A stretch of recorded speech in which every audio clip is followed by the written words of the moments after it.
Hi, this is Mike and Jen with the Watchman News. We're having a 72-hour flash sale in order to help fund our power bill and our internet. Without that, of course, we can't continue operations. We're not asking for donations. We're asking to work for you. If you do want to give us a donation, you can go to paypal.me/The Watchman News. There'll be a link down in the description.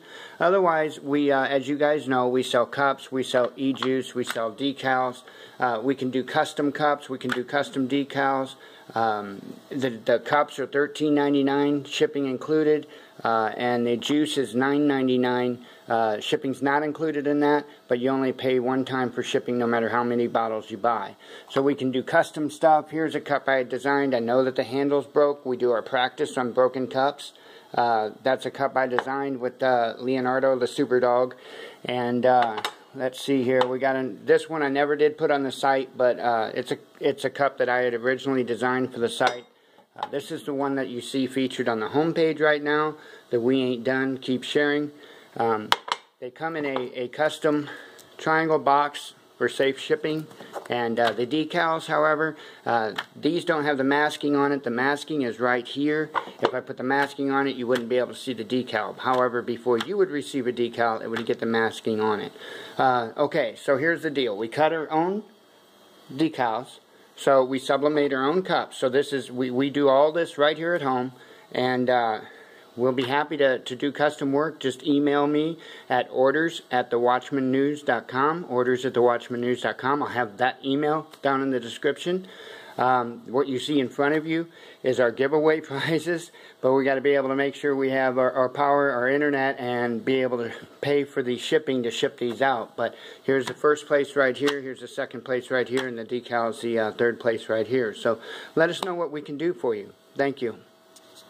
September 20, 2016. This is the Watchman News, and I'm Mike Callahan. So we've got our updates coming for, I call them war updates. That's pretty much the best way to call it. Sorry I didn't get it out this morning. Been busy trying to do a number of things, including get through all these updates. Of course, there was a lot of stuff going on in New Jersey today, so there was a lot of updates on that. This, however, though, I'm focusing on the issue of war, because we really see this ramping up like a level that I've never seen in my lifetime. Okay, so I'm going to start out with a Facebook post that was made, and it was kind of opinion, but you know, everything else I have links for other than this. And the comment was on Facebook: military analysts are convinced that the U.S. just asked their terrorist proxies to attack Russia on its soil. And then in parentheses, turns out InfoWars was right. So it's just kind of a comment, but I think it's a pretty accurate comment. I'm not going to read all through these articles. I'm going to read the headline. I might read a paragraph or so, but I will put every one of these links down in the description of the video, as usual. So, okay, number one, exposed. French military caught planning ISIS false flag attack. Wow, that's crazy. Reports from France indicate that a French military have been caught red-handed in the act of preparing an ISIS false flag terror attack on its own citizens, and none of their excuses are making any sense. ISIS flags, video equipment, Arabic newspapers, and a generator were discovered by gardeners in a cave outside the town of Salmur, causing panic among local citizens who called the local and national police, as well as anti-terrorist units. With scores of police and emergency personnel on the scene, a senior military figure intervened, announcing that the contents of the cave belonged to the military and were part of a mysterious, as yet explained, exercise. The scandal has added weight to the argument that the most terror attacks are actually false flags perpetuated by security forces against their own people as a means of controlling and manipulating the public. That is an actual description of what terrorism is. So, again, all these links I will put down in the About tab. Next up, the DEFCON warning system.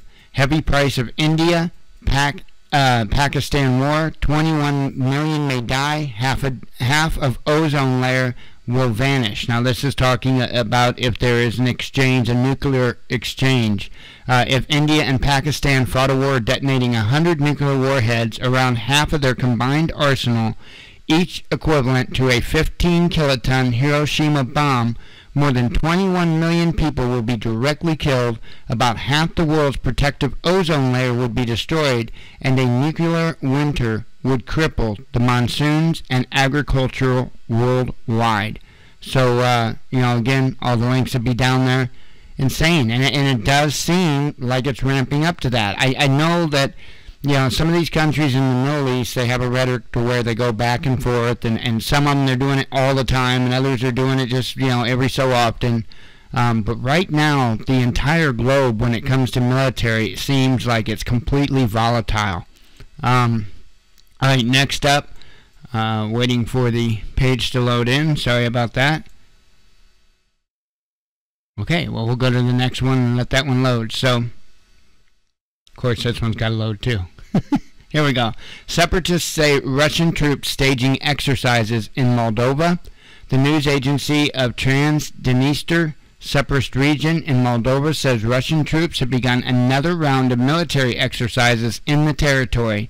Novosti, I can't even do that, quoted a Russian defense minister statement Wednesday saying 300 Russian troops began a week of exercises in the Transdniester, a separatist region in eastern Moldova. Again, link will be down there. Here's this one that wouldn't load a while ago. The U.S. ambassador met with coup leader the day before the upheaval. Wow. The new evidence of the U.S. participation in the coup attempt in Turkey emerged. Greek press published a photo made a day before the coup. It shows a U.S. ambassador in Turkey, John Bass, together with a Turkish senior officer who looks like one of the leaders of the coup, Colonel Ali Yaziki, former military advisor to President Erdogan. They had a private meeting in Singolkoy Cafe the day before the coup.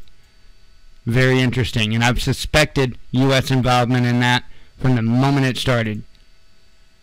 All right, next up is an article out of Washington Times. Sorry, I've got so many pages up, so that's why some of them do this.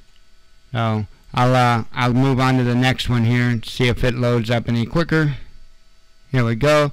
RT reporting. Let me get it pulled up to the top. As soon as it lets me do that.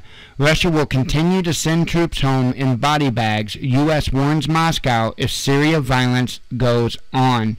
Unless Russia stops the violence in Syria, extremists would exploit the vacuum to attack Russian interests in even cities, the U.S. State Department has said. Extremist groups will continue to exploit the vacuums that are there in Syria to expand their operations, which could include attacks against Russian interests, perhaps even Russian cities. Russia will continue to send troops home in body bags and will continue to lose resources, perhaps even aircraft. John Kirby, the State Department spokesperson, told reporters at a Wednesday's press briefing. Again, link will be down in the description if you want to read more on that. All right, Washington Times. This is insane, folks. And last night, this is the very first the article that came to my mind. Some of these updates are actually from yesterday evening. This is the very first thing that came to my mind when I seen RevCon down in El Cajon. They are recruiting down there. They are recruiting from the distraught individuals over the shooting, and they're down there recruiting. And I was thinking, most of us have no intention of causing any harm to anybody. I'm sitting there trying to think, what groups are they talking about with homegrown terrorists? Well, then when I seen that down there, I'm like, oh, but we'll see what happens there. Anyway, the nation's top counterterrorism official testified Tuesday that the world's army of terrorists is broader, wider, and deeper than any point since 9/11, the day Al-Qaeda attacked America. Nicholas Rasmussen, who directs the National Counterterrorism Center, said the Islamic State may be losing ground in Iraq and Syria, but its ability to strike abroad, including in the U.S., has not thus far been significantly diminished. The nation is facing a phase in which the people quickly radicalize and launch simple but deadly attacks before authorities have time to detect them, he said. Again, link will be down in the description if you want to read the rest of that report. Alright, next up. I guess we're going to have issues with some of these pages loading, but that's kind of the way it goes. U.S. Japan to test interceptor missile in face of North Korea provocations. Let's see, the United States and Japan are to launch a new co-developed interceptor missile as North Korea raises tensions with nuclear tests and dozens of test missile launches. The test of upgraded missile is to take place in October near Hawaii. Japanese newspaper, I'm not even going to try doing that's pretty easy. Asahi Shimbun, something like that, reported on Wednesday. Sorry, I barely know English. Due to a time-consuming production process, however, the new standard Missile 3 Block 2A would not be deployed until 2021, according to the report. Alright, next up.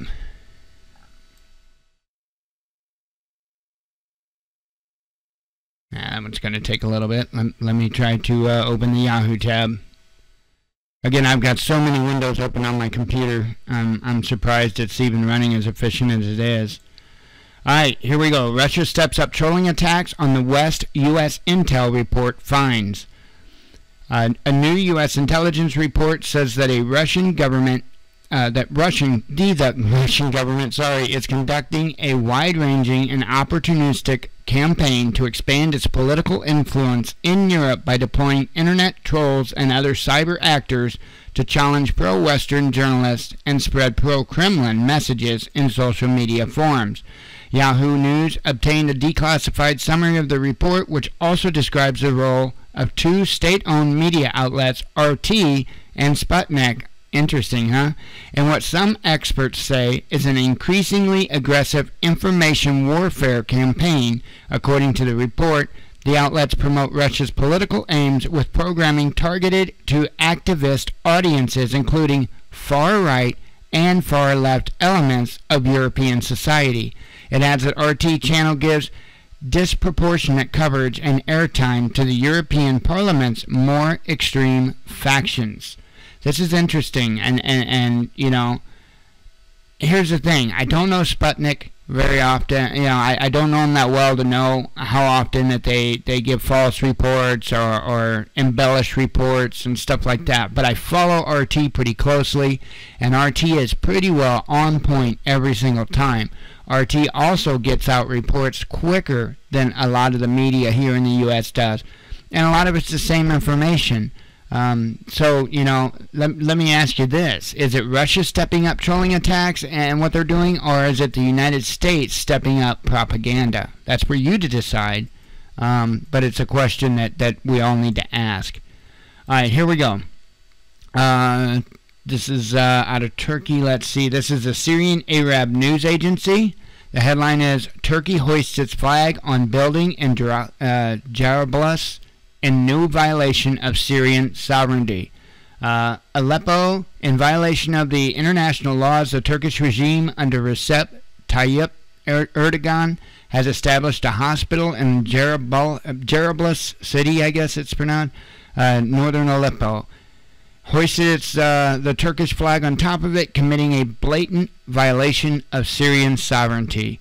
Local sources and media reports that the Turkish regime transformed a school building in Jarablus city, which is located in the north of the country, adjoining the Turkish borders, into a hospital with a board fixed atop saying Turkish Health Ministry. Wow. And we've been hearing reports of flags being flown all over the Middle East. All of a sudden, all these countries are planting their flags, and if you want to know about that, just do a Google search, and you will find all kinds of it happening. It's kind of like everybody scrambling to take claim what's theirs when it's been taken to begin with, so it doesn't make any sense. All right, here is let me hit all these tabs so it'll load them up. Okay, here we go. South Korea, U.S., Britain to conduct first joint air operations drill in November. This is, let's see, South Korea's Air Force said Thursday it will conduct its first joint military drill with its counterparts from Britain and the United States in November amid growing threats from North Korea. The three countries plan to participate in a combined aerial exercise for the first of its kind at Osan Air Base, and I can't say that name, 70 kilometers south of Seoul, from November 4th through the 10th, the Air Force said in a statement. The quote-unquote Invincible Shield drill is aimed at improving the Allies' capabilities of attacking North Korea's major military and leadership facilities if provoked, but also intercepting incoming fighters from the north, an Air Force spokesman said. Britain plans to send 4 Eurofighter Typhoon combat jets, Voyager tanker aircraft, and C-17 Globemaster transport aircraft to the exercise, with F-15K and KF-16 fighters from South Korea and F-16 fighters from the U.S. taking part in the operations, the statement said. So, again, all of these links will be down in the description if you'd like to read the entirety of the article. All right, Russia concerned over U.S. statements on readiness to use nuclear weapons. September 29, TASS, Russia will have to take into account U.S. approaches on nuclear deterrence and take countermeasures to ensure its national security, the Russian Foreign Ministry said on Thursday, commenting on statements of U.S. Secretary of Defense Ashton Carter on issues of nuclear deterrence. It is not only their over-the-top Russophobia, which has unfortunately become of late a norm for public speeches by representatives of the outgoing administration, the ministry said. It expressed serious concern over the mentioned readiness to use their nuclear potentials in case of an armed conflict with participation of Russia, with an aim to prevent our country from a possibility to use nuclear weapons to rebuff aggression, the ministry said. So kind of take that for what it's worth. I mean, again, we're probably in a worse position than we were in the Cold War, and it's not fear-mongering, folks. This stuff is really going on. This is a very real situation that we all face, and I say we all face because that's not something that it's not something that you just walk away from. All right, Russia warns U.S. over recent threats. Russia is ready to continue a dialogue with the U.S. on joint action in Syria, but even hints that threats must be ruled out, Russian Defense Ministry spokesman Igor Konashnikov said on Thursday.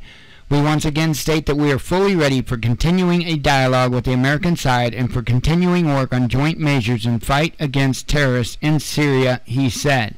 However, even signs of threats to our military and Russian nationals must be ruled out in this dialogue. There will be no bargaining in the issues of ensuring the safety of Russian nationals no matter where they stay. This is our main and overriding priority, Konashnikov said, and I'm sure I'm saying his name wrong.